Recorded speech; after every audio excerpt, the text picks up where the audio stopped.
their sites tobacco-free. And we are going to hear from our first voice experience now. Brian, can you go ahead and introduce yourself and just let us know where you work, what kind of population is there? Yeah, sure. Thanks, Megan. Appreciate the invite. I really do on this topic. My name is Brian Coon, and I'm the Director of Clinical Programs for a residential freestanding substance use disorder treatment center called Pavillon. It's spelled the French way, only one I, Pavillon. We're in Western North Carolina. We do have some outpatient services and IOP and outpatient follow-up down in Greenville, South Carolina.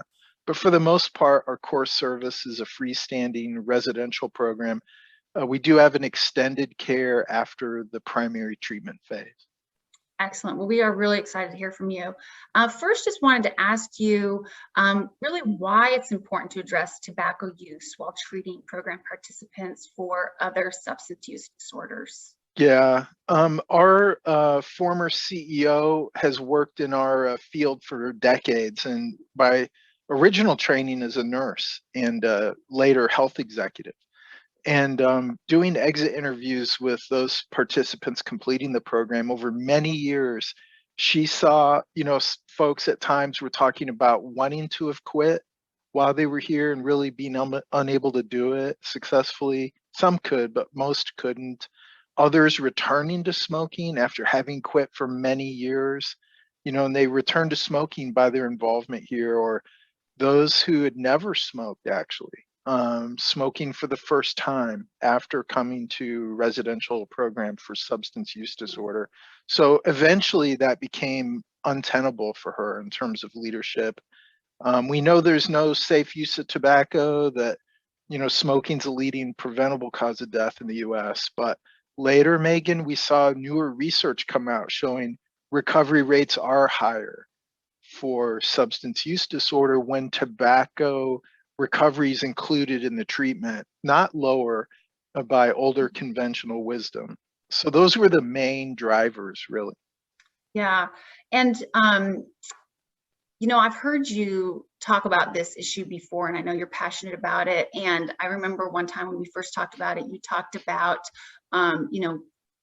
really addressing tobacco being a moral issue and that it requires moral courage. And that really resonated with me and other people on my team. Can you talk more about that?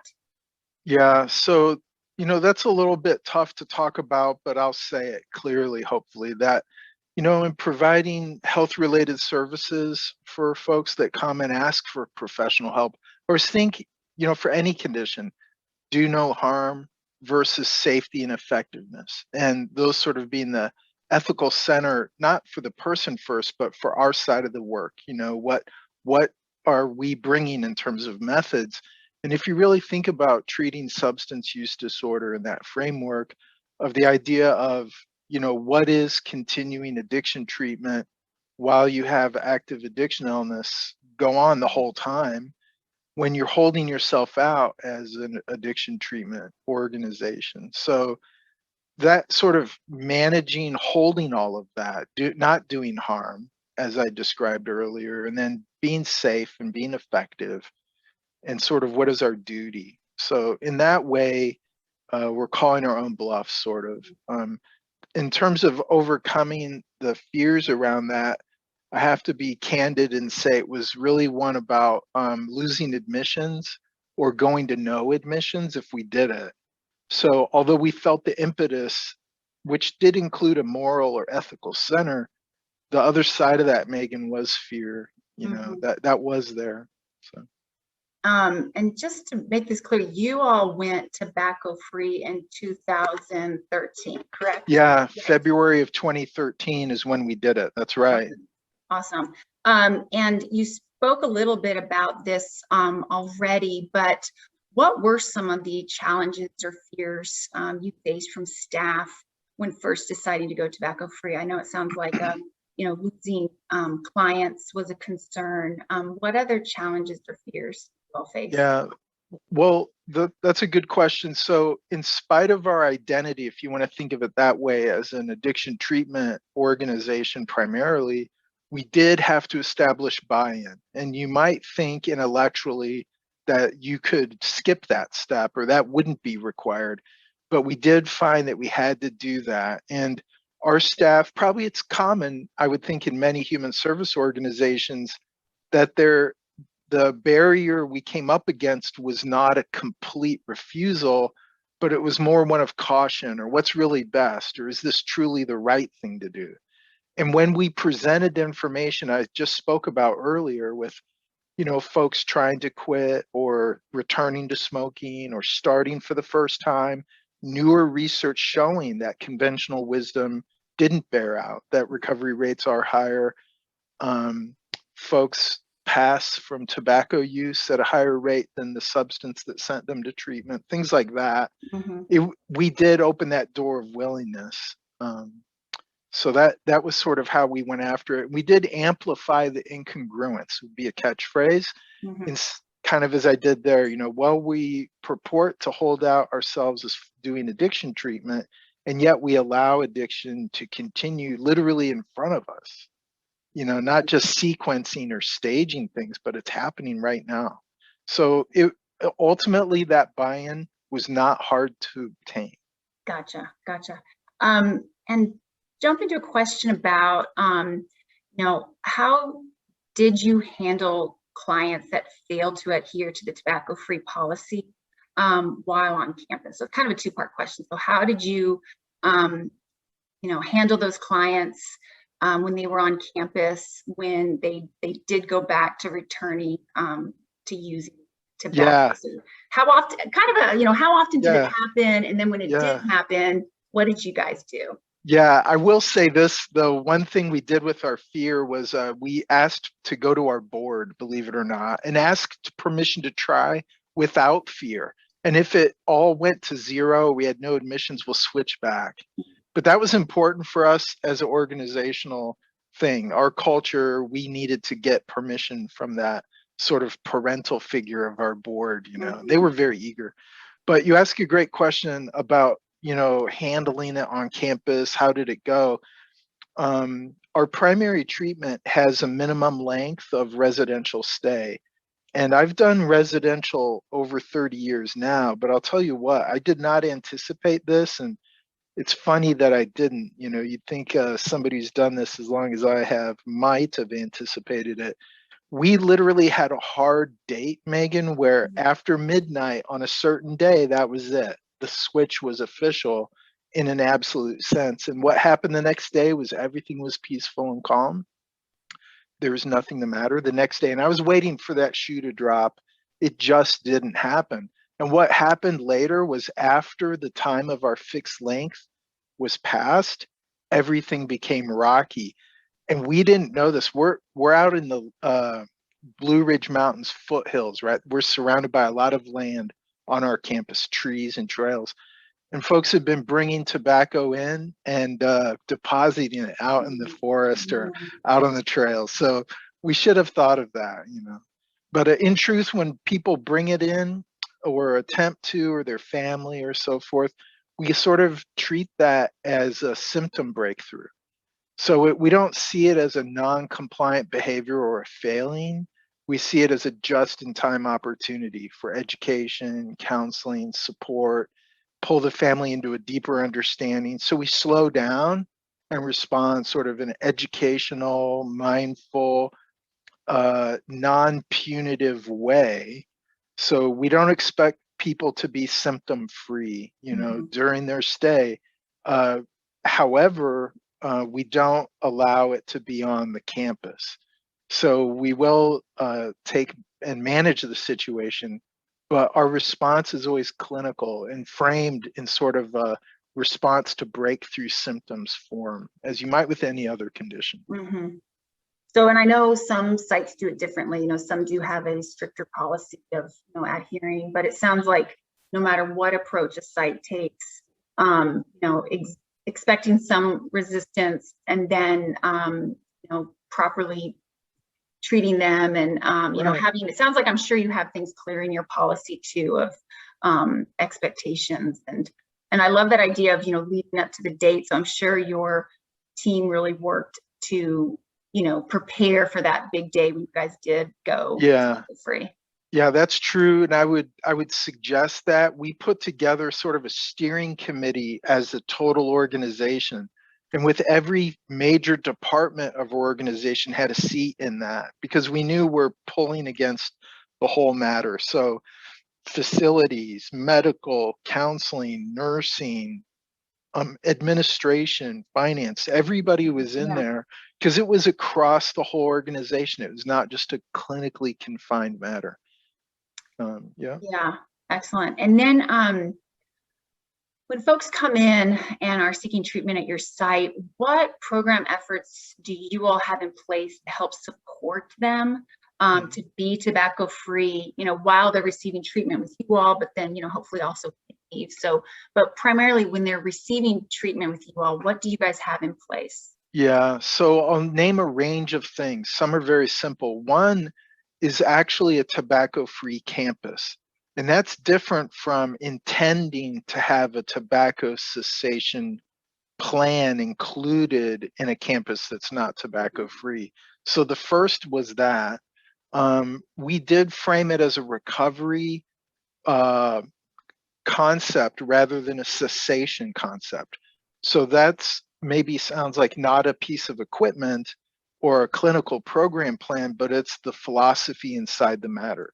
So where, you know, quitting is diagnostic, not prognostic, right? So we're our mind is aimed toward being well and moving toward that. We did supply NRTs and continue to do, including for our staff, and we decided to make that an employee benefit, and thought it was most important for us to invest emotionally and towards staff in that way.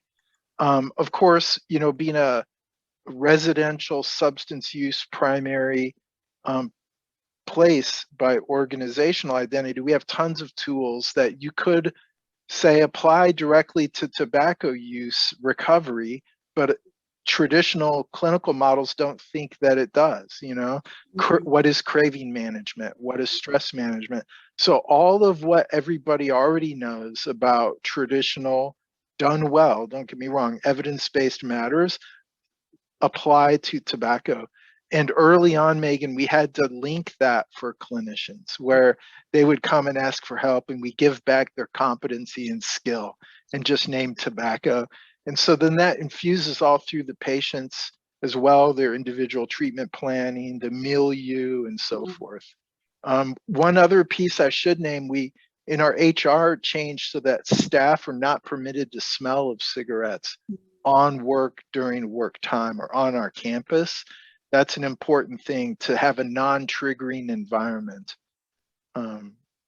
Gotcha. Yeah, Policy, yeah, policy and procedure around visitors too, and all of that informational material was extremely important to educate families before the patient arrives and during visitation and so forth. Right, just to set up expectations, and I'm sure that helps to alleviate, you know, any type of conflict or issues arise when they come to visit. So, so I heard some of the things you all have in place is, you know, really working with staff and helping them to quit if needed, to, you know, make it clear what the requirements are for them. You know, if they are using tobacco, no one should smell it. I like that idea of it should be triggering, providing that NRT treatment for, you know, clients when they come in and for staff. And then really, it sounds like a great, clear, broad, you know, tobacco policy and what that really entails and for everybody, and making that clear. So, right. Excellent. And I also appreciate what you said of, you know, this isn't a separate thing. This is really something that's part of larger, you know, just the folks that you work with, your staff, they already have these skills. So it's just really adding, you know, talking about tobacco in that. So yeah, that sounds great. And also wondering, what has been the most beneficial aspect of going tobacco-free at your site? I know there's a lot of fears, but really wondering, what's been something, or, many things that's come out that have Yeah. been good from this? Yeah, so the exit interviews from patients completing, of course, those have reversed, where folks are now saying, I didn't want to quit. I'm so glad this was tobacco free, the whole range, or I wanted to quit and was trying, but I'm so glad it was this way. And, so all the positives of having an environment like that. And one we did not anticipate, Megan, and in hindsight, you'd think we should have, was those that voice gratitude because they did not have to face cigarettes during their care, where they were never a smoker, didn't want to face that and have that temptation in front of them, et cetera, while they tried to do some of the harder work in their life, and Right. really grapple with what their needs were. So that's one. I guess another is a little broad sounding, but disease prevention and well-being of folks who we're serving. When you're removing smoking and that active use disorder from the equation, there's a healthier person overall. And that might sound vague or like a given, but not so, right? For those with any kind of cardiovascular or respiratory compromise, et cetera, which we know those with really significant substance use disorders often have physical problems through not being well or not going to the doctor for other things, so it's been very good for folks' well-being. And last might be sound a little surprising, but when you remove active tobacco use, maybe especially from a residential setting, folks are not clock watching during group. You can feel a different level of conscious connection, attunement, mindfulness, at least in terms of being available, rather than navigating changing nicotine blood levels and when does group get out. So all of that distraction and impulse is sort of cleared from the interior of the person in the same way where smoking is cleared from the exterior environment. It's nice to do clinical work in that way. Believe me, for the majority of my career, I did not. So I've seen that contrast. Yeah, I think that's so important, like I said, to highlight the benefits. And I think, there's a lot of concern about, having to police tobacco use, that I think we forget that, there's a freedom that can also come Right. from it, that I'm hearing, and just knowing that you are doing the best when you talk about the overall, health for folks, so that they're Right. not leaving with, worse health conditions, or you haven't Right. treated things that could have been treated. So Right. that's so good to hear to hear about. And lastly, Brian, I just want to ask you to share some words of encouragement or advice that you would offer to these other treatment sites that are, having some of these concerns, these fears, these worries about going tobacco free, and just, just what you would say to them at this. Good question. So a few things I would suggest for other organizations to consider or to think about. One would be something like what you're doing now, which would be to speak with, or to some level partner perhaps with other organizations who've done that change. So no different from us as individuals, right? Shared experience, or somebody who's gone before a coach, right? Or that mentor, something like that. So if that's good for individuals making major clinical change, I think the true same for organizations, to get some little bit of coaching or guidance, and to not assume that nothing like that could exist, or that it wouldn't be helpful or something. So that's one. The other, just to beat the drum of a recovery framework rather than a simple cessation framework. Quitting's easy. I've done it 1,000 times. And the idea of stopping is not the same as well-being, and getting the train moving in that direction.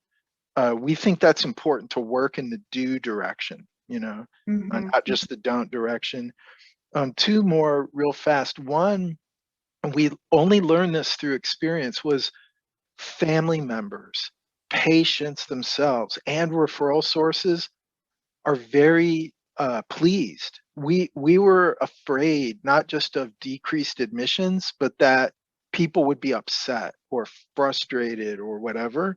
But we were surprised that folks were much more ready for it than we ourselves were, including just on a day-to-day routine basis. And that sort of dovetails, Megan, with my last point, that especially our admission staff at that time, because it was so new, and the idea of getting on a phone and inviting someone to our service where we're now doing this.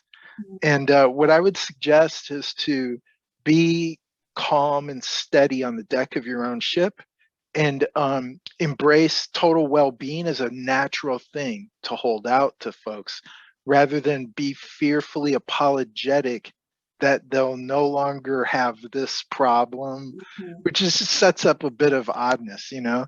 So I would say folks in human service are compassionate, ethical, they're driven by purpose and value and personal meaning for people. When you make this change, embrace that. Feel good about that and hold out that you're getting really well now. This is a very good thing. Of course, you're getting really better now. You know that. We had to learn to do that. Initially, we were apologetic and a bit scared.